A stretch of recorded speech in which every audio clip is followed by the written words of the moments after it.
My goodness, what a win by the Sacramento Kings tonight. I didn't think this is what we'd be talking about tonight. I did not think without De'Aaron Fox in the second half on the road against the Hornets that the Kings would step up and do what they did tonight in this second half. The Kings outscored. They outscored the Hornets in that second half 63-41. 63-41. And let me remind you, De'Aaron Fox is out with a bone bruise. Keegan Murray had a really, really rough night for the most part. This was Keegan's worst game as a King, and it feels really good to say that this was Keegan Murray's worst game as a King, but the Kings found a way to win. Again, no De'Aaron Fox for the second half. He played, 9 minutes tonight. Keegan Murray was not playing well. He could not make any shots whatsoever. And somehow, some way, you scrape and you scratch and you claw a win out of this. I can't say enough about this basketball team tonight. I can't say enough. Being on the road, down your best player, and going out there and outscoring the Hornets 63-41 in the second half. How did they do it? Russell says it. I'll throw Russell's comment up right now. Great team basketball. That was some team all in caps, team basketball. It was. This is the kind of game that builds character. This is the kind of game that will help habits for this basketball team. When you lose De'Aaron Fox, when you look at Keegan and Keegan's not making shots, Domas had another rough night. We'll talk about that some other time because this is a celebration tonight with this win. I don't want to dive too deep into the Domas struggles. I'll do that probably tomorrow during the show with Rami. But for tonight, for right now, this is about the win.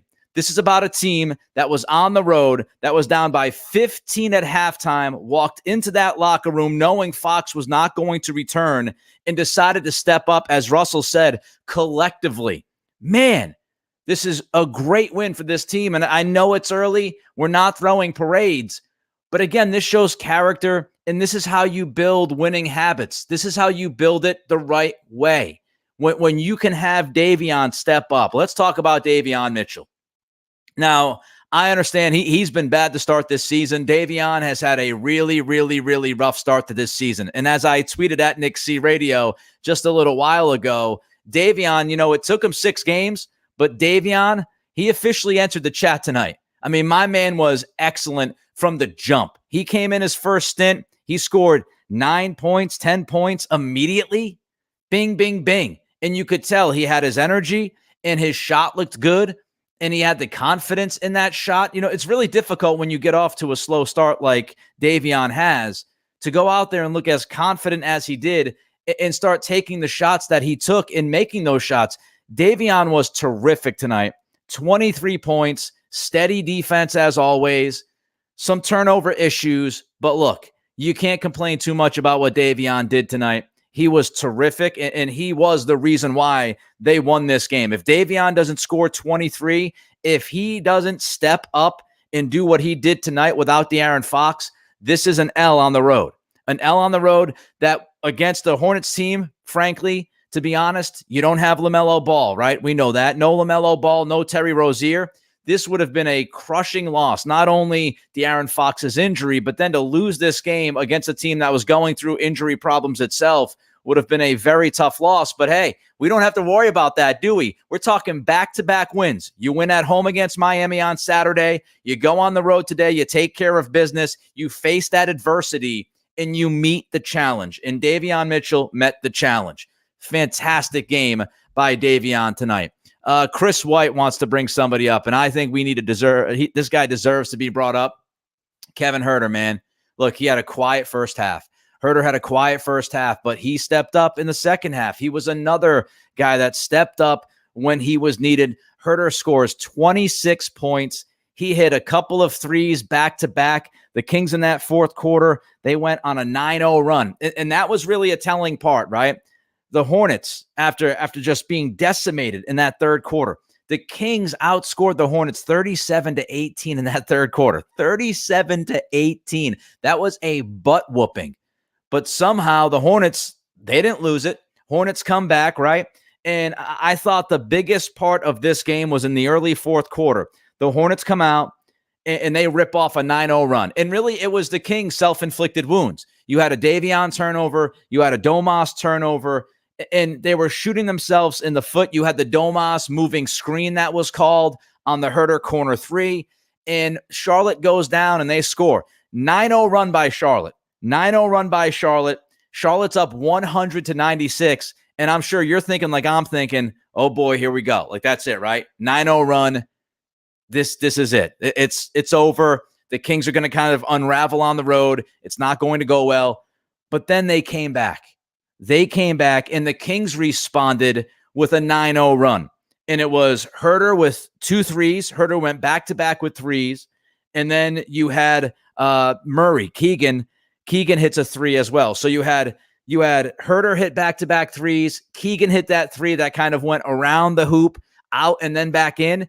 And the Kings respond with a 9-0 run, and they really took over the basketball game for the rest of it.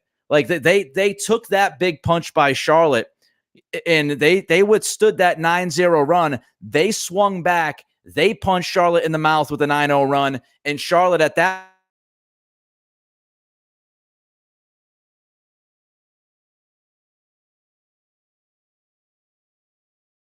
to be really, really good. I mean, Kevin Huerter's just been fantastic.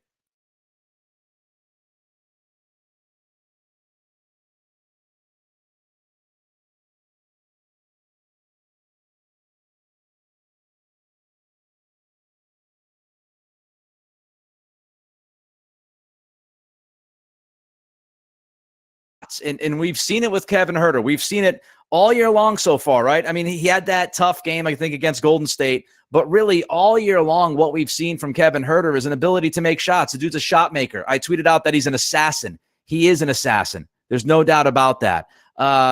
S. Sato says, Keegan had an off night, really has those back-to-back, but still was plus 15 and locked down Hayward. Yeah, you give credit to Keegan, staying connected defensively. And I like the fact that he was taking good shots. He didn't press. He took 15 shots. He was 5 of 15 from the floor, 2 of 7 from 3, but he didn't press. And again, that shows the maturity of the rookie. Some rookies, they have a night like Keegan had, and he just couldn't make shots tonight, which is very odd. I don't think we'll see that consistently from him.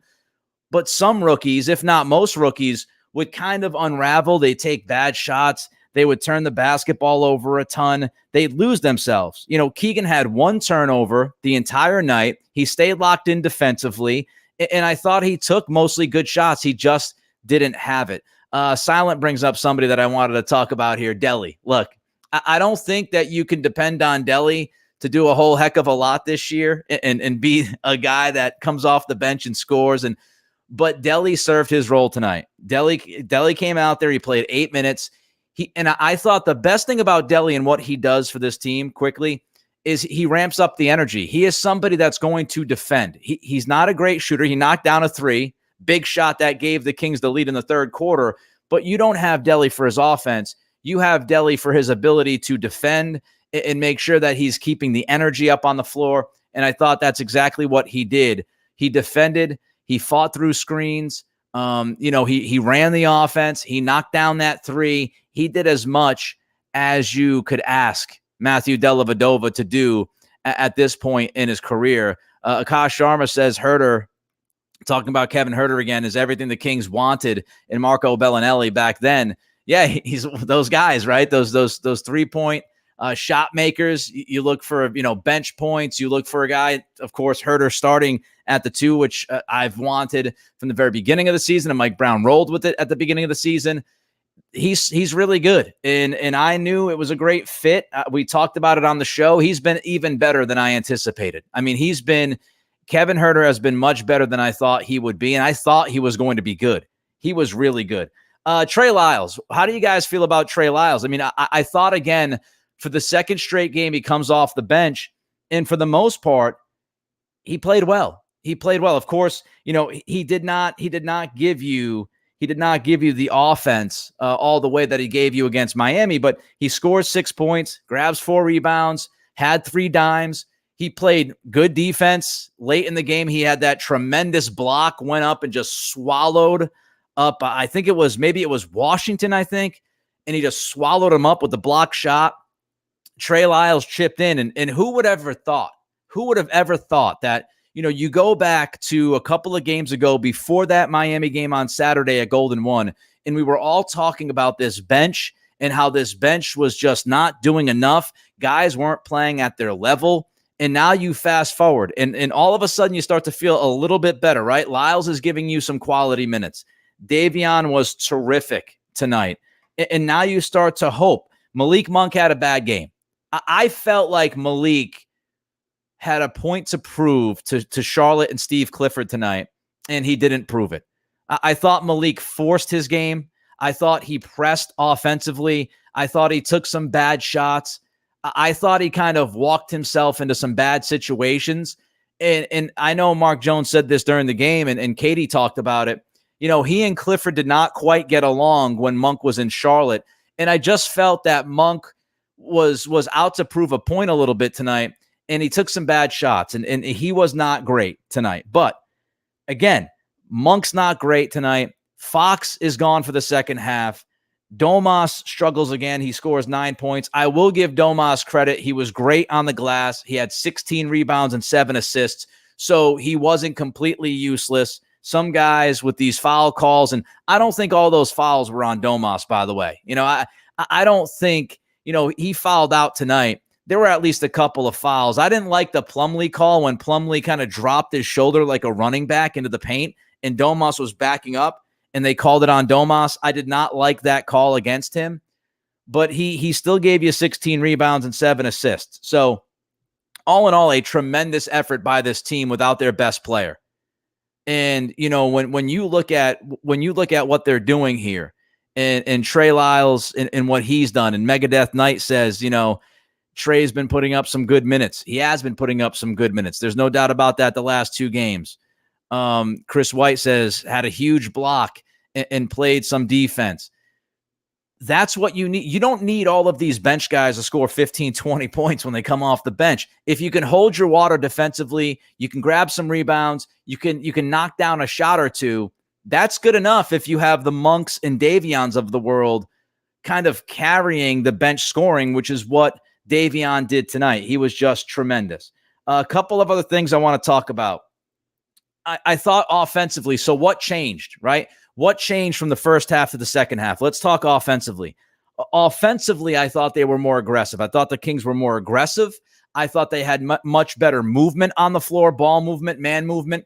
And I also think that they were decisive. And Coach Brown has talked about this, the half-second rule. Get the basketball and move it. You've got to make a decision within a half a second. And I thought the Kings were much more decisive in the second half than they were in the first half. I thought the ball got sticky a little bit in the first half. I thought guys struggled at times trying to make the right play. In the second half, I just felt like they were more decisive, more aggressive, and had better movement within the framework. And that got them some really good shots. And I also thought early on, their offense was fine in the first quarter. They just missed a bunch of open shots. They really did. The first 5-6 minutes, they had to miss 7-8 open shots. So I thought they started well, got into a rut. Fox went out with the injury, and then you kind of fast forward to the second half, and they got it going. They got the ball movement, the aggressiveness, and the decisiveness. What happened defensively? The end of the first half, and I know this is going to maybe sound hyperbolic to some of you watching and listening. And again, we thank every single one of you for being part of this Kings Recap show. We love you for being invested and having this chat and going back and forth. I thought at the end of the first half, that was the worst defensive stretch I've seen the Kings have this season. The end of the second quarter specifically was brutal. It was trash.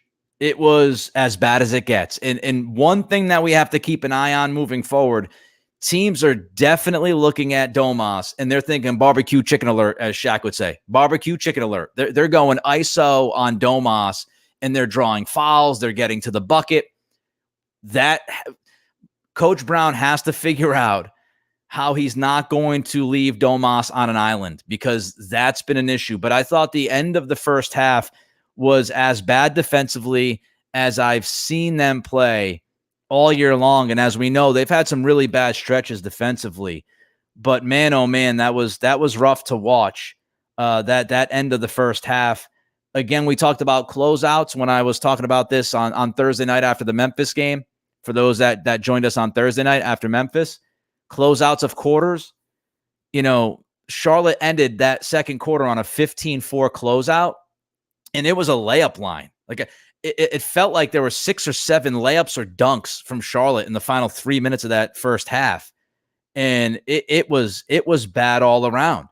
They had Charlotte had 32 paint points at halftime. 32 paint points at halftime. That's absurd. That's absurd. But the good news is they turned it around defensively in the second half. And I thought, look, I don't think you're going to sit back and say that, they're going to be a great defensive team, but they had 32 paint points in the first half. They gave up 22 paint points in the second half. So they played better defense and did not allow Charlotte to score as many easy buckets as they got in the first half, especially at the end of that second quarter. So defensively, what happened? They played with more force. I love Davion's postgame. I was watching Davion's postgame on NBC Sports California, and they asked Davion, what changed defensively? What happened? And Davion, straight shooter. I mean, Davion said, we didn't play soft. And I love that. We didn't play soft. And, we played soft in the first half. We didn't play soft in the second half. And I couldn't agree more. I thought they played with more force. I thought they impacted the basketball more with their on-ball defense. I thought they had busy hands. I thought they stayed in front. So I thought defensively they were much better, and they were competitive in the second half. That's what I would say. Defensively, they were competitive. You don't have to be a shutdown defense, and you're most likely not going to be a shutdown defense. But can you compete? And can you have the energy level on that end? And I thought they did. Silent jumps in here, and Silent says, I thought the coaching was great. When Coach Brown found a group that worked, he stuck with it. And I thought Brown was good tonight. I really do. And I like him going small. When Domas fouled out, he went small. And I love that. I think, this team can survive going small against, certain teams. And I thought that during the Clippers game, they should have gone small and taken Holmes out, and they left Holmes in there a little bit too long. And I thought it torched them defensively because the Clippers played just a bunch of their wings and said, hey, if you're going to leave Rashawn Holmes out there, we're going to go ISO against Holmes. We're going to cook him. And they cooked him a number of times. Tonight, I loved what Coach Brown did. He did not allow that to happen. When Domas fouled out, he went small, and I thought that worked. So it was a good night by Coach Brown. Look, when you can win on the road without your best player, with your player going out, there's a difference, right? Like Charlotte game planned. Charlotte knew that Ball and Rozier were not going to play tonight. When you lose your best player midway through a game, you've got to adjust, and you've got to try to get the best out of everybody. And you're now shaking up combinations to figure out what's going to work best on that given night, right? And that given stretch. And I thought Coach Brown did a good job of that. And I thought the guys did a lot tonight, right? The bench stepped up a lot, and Huerter stepped up, and Davion was terrific. And that's what you need. Yes, the coaching, tip of the cap, but ultimately the guys on the floor have to play with that energy, that effort, that competitiveness, and really grind it out defensively and look for each other offensively. And I thought that's what they did. 115-108, Kings win on the road against Charlotte. Again, if you want to join us, don't forget that you can click that subscribe button. And if you do, you get notified every time we go live with the Kings recap. We're doing this after every single Kings game this season. And now back-to-back wins. So the Kings improved to 2-4. Not bad, not too shabby, right? And, you get a little bit of momentum. You go back-to-back. With the wins, of course, the biggest question now is what's going to happen with Fox, right? It's a bone bruise to the knee. What is going to happen with De'Aaron Fox? Is he going to be able to play on Wednesday? Wednesday is going to be an incredibly difficult game, even with Fox. You're going to Miami. You just beat Miami on Saturday. They're going to want revenge, and you might be without your best player. So now the biggest question is, moving forward, what's up with Fox? How long is this going to keep him out of the lineup? Is it just a bone bruise? Is he going to need more testing? All of those kinds of questions and answers, hopefully, will be asked and given to us over the next couple of days. But that's the concern now. The concern is Fox and Fox's health. And is he going to be able to get back in the lineup sooner rather than later? Because you feel like you've got some positive momentum now after these back-to-back wins. Big Pudge 93 says we were missing Fox's ability to penetrate the paint, be a decoy, but good team basketball was great. Yes, absolutely. I thought, again, trying to get to the paint, touch the paint, drive and kick, create open threes. I thought Domas did a really good job, and what was working in this fourth quarter was finding Huerter, and they played that action, the dribble handoffs from Domas to Huerter. That was working. Some of the screen game was working. So they found ways to operate offensively without Fox, which was just gigantic. They did that tonight. I don't know if I would be super duper confident in their ability to do that beyond tonight or for the long term. You know, De'Aaron Fox has to get back here. Fong Tran jumping in. We thank you, Fong. Says, new subscriber here. Keep up the good work. Let's go, Kings. We appreciate your subscription. And again, keep on subscribing. And we give you those notifications every time we're about to go live. So now all eyes on Fox and what happens. Of course, again, I want to focus on the win tonight because it was a fantastic win. And, you know, a lot of guys gave you minutes, quality, productive minutes, and stepped up when they needed to step up. But we also can't run away from Domas over the next couple of days. This was an opportunity for Domas to score some points and to give you some offensive production without Fox on the floor. And he gave you 9 points. You have to get more from him, but I don't think it was a complete loss. Again, when you look at it, 16 rebounds, 7 assists. He was a plus 12 on the floor. So he did give you some things, but he's going to have to be better. He's going to have to score more for this team to be that play-in team or playoff team that we were hoping that it would be. So he's going to be in the crosshairs, at least for the next, I'd say at least for the next couple of weeks, to see if he can kind of put it together. But a tremendous win on the road by these guys. Kevin Huerter led all scorers with 26 points. He had 5 dimes. Another great number, too, by the way. The Kings had 26 assists. 26 assists on 37 baskets. That is tremendous. 26 assists on 37 buckets is a tremendous number. Whenever you get to around 20 assists in an NBA game, you're feeling good about yourself. 26 assists. Of course, the bad was, the turnovers. 19 turnovers, way too many. Got to clean it up. They were fortunate. The Kings had 19 turnovers. The Hornets had 20. So the Hornets actually were going 1-for-1 turnover-wise, which helped the Kings stay in this game and hang around to the point where they could come back and win this one with that tremendous second half. And boy, was it a tremendous second half. 63-41, they outscored the Hornets. The Kings have won back-to-back games now. They are 2-4 on the season, winning in Charlotte 115-108. They marched to Miami on Wednesday afternoon, and now it's going to be very interesting. And can they take this momentum? I'm probably right. Says last year this game would have been a blowout. Mike Brown had some great adjustments, substitutions. It was huge for us. Yes, and these are the kinds of games that Mike Brown can go back to now and say, look, guys, we were on the road. We were down by 15 on the road without De'Aaron Fox. And we were able to compete, and not only compete, come back and win this game. This is a confidence boost. This is a habit-building win. Get those winning habits moving and make these guys, feel and believe that they can get these kinds of wins when they face adversity. And they faced adversity tonight, and they got the job done. Hopefully, De'Aaron Fox is back sooner rather than later. I'm sure we'll have all sorts of updates over the next couple of days at Sactown Sports. We appreciate every single one of you for joining this cast. I'm going to go run and eat some dinner. But again, subscribe. We appreciate every single one of you. And we're back on Wednesday following the Heat Kings game. Go nowhere else but right here. It's the Sactown Sports Kings recap.